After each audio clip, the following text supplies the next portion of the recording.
sebenarnya. Kan? Cuba tengok balik. Tapi dia terpaksa buat. Dan kita datang sebenarnya membantu rakyat Palestin itu. Okey, habis bab yang kedua mengenai fatwa-fatwa dan keadaan realiti berlaku kat sana. Bab yang ketiga, kaitan orang Melayu kita dengan Al-Aqsa. Kaitan orang Melayu kita, tuan-tuan sekalian. Orang Melayu dengan Islam memang wujud telah daripada zaman Nabi lagi. Walaupun orientalis tulis, kata kita ni dapat Islam kurun ke-11, kurun ke Nabi kan kurun ke-7 Masihi, kan 6 Masihi, kita dapat kurun ke-11, kurun ke-12, tapi sebenarnya kita Islam sampai ke sini awal zaman Nabi lagi telah sampai, cuma belum jadi sebuah kerajaan. Gerbang pertama Islam masuk di Nusantara adalah daripada Barus. Balik ni tengok YouTube ke internet ke, type Barus. Barus ni 12 jam perjalanan daripada Aceh. Dia bawa sikit dari Barus. Kenapa orang Arab datang ke sini dan kenapa gerbang pertama tu di Barus? Sebab di Barus ada satu bahan terbaik memandikan mayat, iaitu kapur barus. Dalam bahasa Arab, barus disebut sebagai fansur. Bahasa dengar tak ulama-ulama fansuri bahasa kan? Itu gerbang pertama. Tapi belum sebuah negara lagi kan? Tuan-tuan sekalian, ya ke Islam datang awal apa semua? Tuan-tuan sekalian, dengan izin Allah Subhanahu Wa Taala, bidang saya ni adalah syariah undang-undang ya. Pada tahun 2009, saya dijemput untuk menjadi pensyarah jemputan di Moscow State University di Rusia. Dalam orang Rusia waktu tu 2009, dia baru nak belajar pasal Islam, pasal undang-undang Islam, tapi tak percaya pada orang Arab.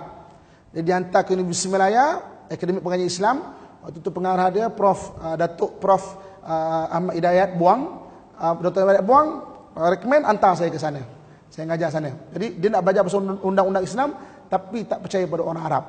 Jadi budak Jawa ni pun pergilah ngajar orang Rusia ke sana, tuan-tuan sekalian. Saya duduk sana. Oleh kerana saya jadi pensyarah kat sana, saya dapat masuklah perpustakaan rahsia, perpustakaan bertanda merah di sana. Tuan-tuan sekalian, dekat Rusia ada 13 manuskrip Melayu yang tak ada kat mana-mana. Termasuk undang-undang bertulis bangsa kita Melayu sebelum kedatangan Islam. Kita hari ini, tuan-tuan, kalau depan saya orang undang-undang, masih lagi diajar orang Islam, orang Melayu kita tidak ada undang-undang bertulis kecuali setelah kedatangan Islam. Undang-undang kita adalah undang-undang adat, mulut ke mulut. Tapi tuan-tuan sekalian, saya temui undang-undang bertulis bangsa kita Melayu sebelum wujudnya tulisan Jawi, tulisan aksara, tulisannya macam tulisan Thailand tapi bunyinya Melayu. Bunyi Melayu, tuan-tuan sekalian. 100 muka surat lebih tulisan. Kalau satu bangsa dah ada undang-undang bertulisnya sendiri, sudah tentu bangsa itu bangsa yang sangat maju, tuan-tuan sekalian. Tapi yang cerita sejarah kita ni adalah orientalis. Orientalis nak biar orang Melayu kita dia rasa lemah, rasa rendah diri dan sebagainya. Orang Melayu ni malaslah, bisnes tak boleh berjaya lah. Ya ke? Ya ke? Kenapa buku-buku Melayu tak ada? Ketika Melaka ditombangkan oleh Portugis, 2 buah kapal bawa angkut kitab-kitab Melayu, buku-buku Melayu, Flor Delema. Kemudian dia kata 2 buah kapal ini tenggelam di tengah jalan, tuan-tuan sekalian. Tapi ahli sejarah tidak meyakini kapal tu tak tenggelam pun. Buku-buku sejarah Melayu kita ni berada di merata-rata dunia, tuan-tuan sekalian. Tapi di Saint Petersburg ada 13 manuskrip Melayu yang tak ada di mana-mana, tuan-tuan sekalian. Itu saya tengok, saya kata, ya Allah, ni saya balik, saya bincang dengan UM, bincang dengan UIA, kena hantar budak PhD ni. Jadi orang kata waktu Ustaz Muhammad pergilah. Saya kata saya tak larat lah, kena budak-budak muda, kita dah tua kan. Hantar budak-budak muda untuk pergi buat PhD dan bidang undang-undang, kaji belah sana. Setakat ni saya rasa waktu saya balik 2009 tak ada lagi dihantar untuk buat PhD dan undang-undang di sana. Tapi manuskrip Melayu. Saya ingat saya ada kongsikan dekat blog saya. Cuba balik itu type Ustaz Amin manuskrip Melayu dekat Rusia. Type kat Google kan. Saya pernah kongsikan benda tu. Maknanya bagaimana saya menemui manuskrip Melayu kat sana. Jadi sejarah kita orientalis yang tulis. Kita ni bangsa yang tak tahu sejarah kita. Dan memang betul, kalau kita nak matikan tanam-tanaman, kita racuni akar mereka. Kita nak matikan sebuah bangsa, racuni sejarah mereka. Ini yang dibuat di selatan Thailand. Sejarah selatan Thailand, kita orang Malaysia lebih mahir daripada orang Thailand sendiri. Orang Patani, kita lebih tahu siapa tu Ahmad Sulung dan sebagainya yang belakang selatan Thailand tu. Orang Thailand pun tak tahu sebab diracuni sejarah. Macam tu juga di Palestin. Orang Palestin sendiri tak tahu sejarah Palestin, tuan-tuan. Kita lebih tahu lagi. Saya satu hari itu Imam Al-Aqsa kursuskan saya sejarah Palestin, orang Arab ikut ni. Saya kata, kau ni daripada mana? Saya ingat mungkin daripada Mesir, orang Arab luar. Aku daripada Baitul Laham, tak jauh. Baitul Laham dalam 20 km je. Daripada Baitul Maqdis. Saya kata, kau tak tahu ke sejarah ni? Kami tak tahu, kami tak diajar. Habis kat sekolah kau diajar apa? Aku diajar sejarah-sejarah luar. What is capital of Zimbabwe? Atau aku boleh jawab. Capital Zimbabwe dia boleh tahu, sejarah Al-Aqsa pun tak tahu. Balik pada sekitar orang Melayu, sama juga, kita tak tahu sejarah kita. Kita sampai kita percaya orang Melayu ni lemah lah apa semua. Tapi saya antara orang yang pernah jumpa manuskrip Melayu itu. Okey, kaitan orang Melayu, bab ketiga, kaitan orang Melayu kita dengan Al-Aqsa.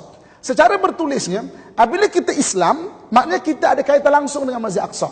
Yang bertulisnya orang Melayu pergi ke Al-Aqsa kurun ke-16 di zaman Wali Songo. Wali Songo, tuan-tuan sekalian, Wali Songo ni 9. Wali Songo wali 9. Siapa orang jauh depan saya kan, siji, loro, telu, papat, lima, enam, pitu, walu, Songo, kan? Maaf kalau makhrajnya tak apa betul, kan? Tapi Wali Songo tu, salah satu nama Wali Songo adalah Sunan Kudus. Siapa Sunan Kudus? Sunan Kudus diambil namanya sempena daripada Al-Quds. Sunan Kudus tu. Dia adalah orang yang biasa orang Melayu kita daripada Nusantara untuk pergi ke Baitul Maqdis sebelum pergi ke Mekah dan Madinah. Sunan Kudus. Sehingga kan rumahnya, madrasahnya dan juga dia punya masjidnya, batu asas diletakkan, batu asas itu daripada Masjid Aqsa. Masjid Aqsa. Saya bila baca sejarah, saya buat program TV sebenarnya dekat tanah Sunan Kudus tu.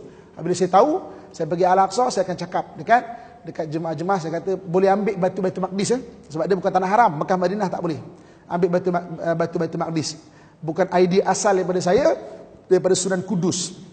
Tapi kalau nak ambil batu daripada Baitul Maqdis, ada dua syarat dia. Syarat yang pertama, jangan buat khurafat Jangan ambil buat tangkal ke, nak terbang ni apa semua kan, jangan. Batu cincin ke, ni buat mandrem ni, hegil tak boleh.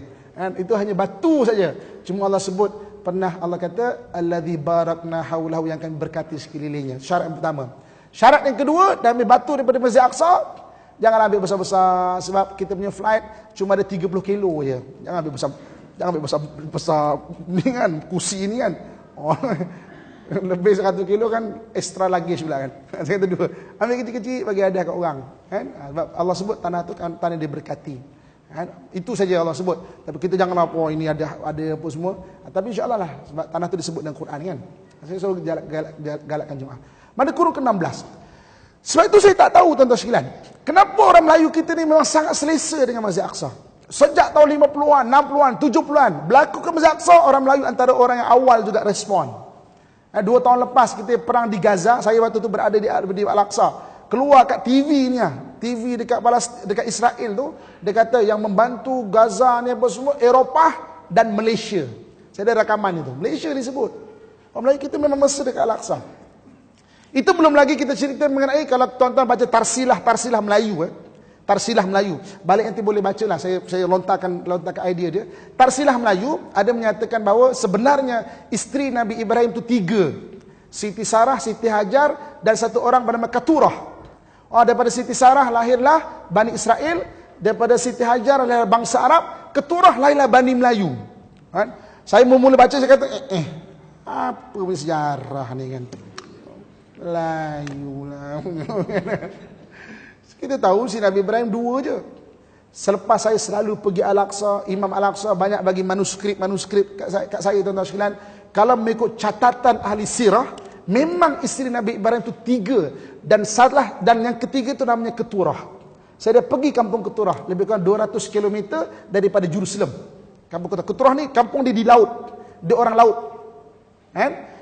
Sarah orang bangsawan, Hajar orang Mesir. Sebab tu Hajar Masriyah, Siti Hajar. Saya tahu orang Mesir. Orang Mesir bangga. Ada 2 orang keturunan Mesir jadi isteri Nabi. Satu Siti Sarah, Siti Hajar. Satu lagi isteri Nabi kita Muhammad sallallahu alaihi wasallam, iaitu Maryah Kibtiyah. Maryah Kibtiyah, 2 orang Mesir jadi isteri Nabi. Keturunan dia orang laut, tuan-tuan sekalian. Kalau betul keturunan itu akhirnya lahir bangsa Melayu, kalau betul, wallahu alam. Kalau tak betul, atuk-atuk kita terror kaitkan sejarah tu. Terror tau, dia nak kaitkan sejarah tu kan. Terror kalau tak betul. Tapi wallahu alam. Tuan-tuan boleh sama-sama. Depan saya bukan ada pengkaji Jerusalem dan sebagainya, pengkaji bangsa Melayu, boleh kaji. Saya jumpa, saya ada catatan mana isteri Nabi Ibrahim itu 3, yang ketiga itu Keturah. Saya dah sampai kampung Keturah itu. Jadi saya tak tahu kenapa selesa orang Melayu dengan Masjid Aqsa. Kita antara orang yang berlaku Al-Aqsa, kita orang antara yang orang awal bagi respon. Orang Melayu kita ni. Mendepani orang Turki, orang India, orang Pakistan, orang Cina, orang Jepun dan sebagainya. Kita mendahului benda itu. Tak tahu apa yang mengalir dalam darah kita ni dan kaitan dengan Al-Aqsa. Itu bagi saya masa sikit untuk kita kongsikan atau kita kaji lagi sikit nak benda-benda itu. Dalam di bawah Masjid Aqsa ada perpustakaan dipanggil Maktabah Hitiniyah. Maktabah Hitiniyah tersimpan lebih 1/2 juta kitab-kitab, termasuk kitab-kitab lama. Diletak di Masjid Aqsa, biar Yahudi tak boleh masuk. Kan? Siapa pengkaji Jerusalem, boleh saya boleh tolong aturkan untuk buat pengajian kat sana. Kan? Maknanya untuk buat PhD dan sebagainya. Bawah tu mahtutat dipanggil tulisan-tulisan. Kenapa letak bawah Masjid Aqsa? Biar orang Yahudi tak ambil. Ada lebih 1/2 juta kitab-kitab tu. Saya dah masuk, sebagian jemaah saya pun dah ada yang dapat rezeki untuk masuk ke situ. Lepas tu kalau saya pergi sana, imam dia akan bagi manuskrip. Sama ada yang asli pun ada. Dia bagi yang asli. Atau kata aku amanah kepada kau, yang ni memang hak aku daripada keturunan guru-guru aku ni, kau ambil, kau selamatkanlah. Kan? Ataupun yang putus state, ni kau ambil, kau terjemahkan. Ini memang cerita-cerita daripada Masjid Aqsa yang tak dapat kat mana-mana dunia. Kadang hari ini orang buat kajian PhD mengenai Palestin, semua orang berada di luar Palestin kebanyakannya. Cuma ambil buku sana, kan? Maknanya gabung, kaji, bagi pandangan. Tapi betul-betul duduk dalam Masjid Aqsa tak ada lagi, kecuali ada satu orang doktor. Saya baru ni ada baca sempat membelik dia punya perbahasan. Dia bahaskan mana itu Baitul Maqdis, mana itu Masjid Aqsa. Masjid Aqsa tu sebenarnya, yang Masjid Aqsa tu lah. Baitul Maqdis ni sebenarnya yang Allah sebut, yang kami berkati sekelilingnya luas, sampai ke Jaffa laut, sampai ke Tabariyah, ada Tasik Galili, sampai ke Laut Mati. Besar kawasan situ tu. Itu yang disebut sebagai Baitul Maqdis. Baitul Maqdis. Ada kajian-kajian dia lah. Tuan-tuan muslimin sekalian. So bab ketiga, kaitan kita orang Melayu dengan Masjid Aqsa. Kan kita tak tahu kenapa. Dan saya pertama kali jejak kaki ke Masjid Aqsa pada tahun 2009, saya main janji kat diri saya, ya Allah, aku nak bawa seramai mungkin orang ke Al-Aqsa. Aku tak tahu sebab apa. Betul tuan-tuan sekalian, sejak tahun 2009 saya memang tak pernah bawa perjalanan ke mana-mana. Saya ada janji kat diri saya. Saya akan bawa Masjid Aqsa. Tuan-tuan yang tengok saya kat TV pergi Maroko lah, Spain lah, mana tu, itu semua dengan program TV. Tapi bawa jemaah saya tak bawa ke mana-mana. Saya bawa ke Mekah, Madinah, mesti kat Al-Aqsa juga. Sejak tahun 2009. Sehinggalah tahun lepas, setelah saya mula tak boleh masuk, saya kata, ya Allah, dah sampai masa dah. Maknanya aku tak boleh masuk dah ni. Maknanya janji aku habis. Tu yang tahun lepas saya start bawa ke tempat lain, ke Uzbekistan lah, ke mana lah kan, bawa ke Kashmir.